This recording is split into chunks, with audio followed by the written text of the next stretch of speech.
Welcome to Sri Vidyaniketan Public School, Shriramnagar, Honalu, Matru Sikshana. So today we are with day 4 of your EOA revision class. Yes, we already have done with whole words and the second component reading and listening comprehension. And today we are stepping into the third component grammar.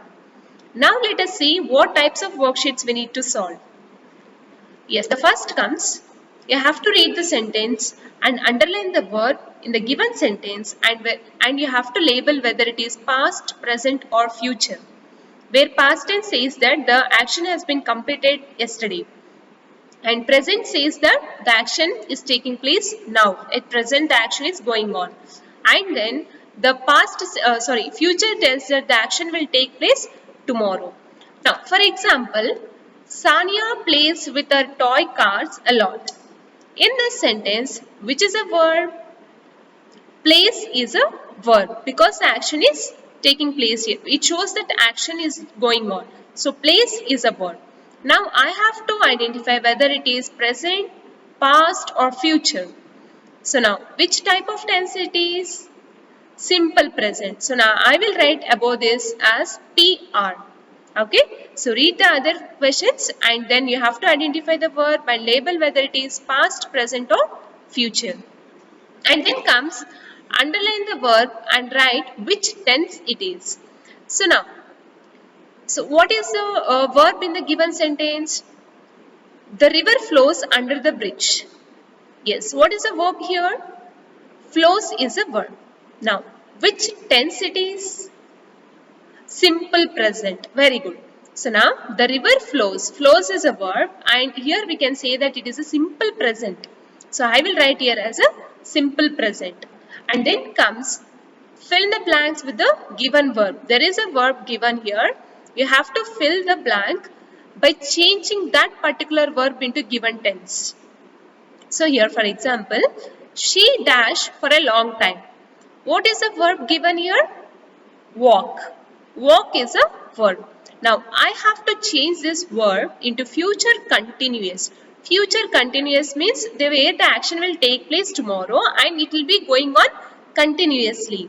So, here, she will be walking for a long time. Yes, so followed by the other questions also. Read the sentence carefully and the verb is given already for you and you have to change that particular verb into given tense and fill the space. And then comes you have to underline the modals.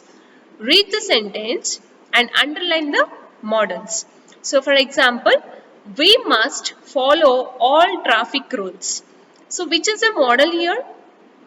Must, because it is saying that you have to follow the traffic rules.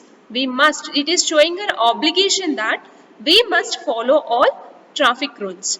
So likewise, read the other sentence and identify the modal and underline it. Clear? And then comes, once again you have to underline the modal and write whether it is modal of obligation, possibility, promised for the following sentence. So, for example, now let us say, okay, my father may cook chicken for dinner. Okay, now in this sentence, which is a modal? May. So, may is a modal, we have to underline it and we have to write whether it is an obligation, possibility or promise. So, may it is showing that possibility, he may cook or he may not cook. Yes, so we have to write here as a model of possibility. Clear? The followed by the other questions. Read the questions, identify the model and then you have to write again whether it is which model or which type of model, whether it is an obligation, possibility or promise. Clear? So this ends today's revision. So utilize your leftover time to solve your left worksheets. Okay, thank you.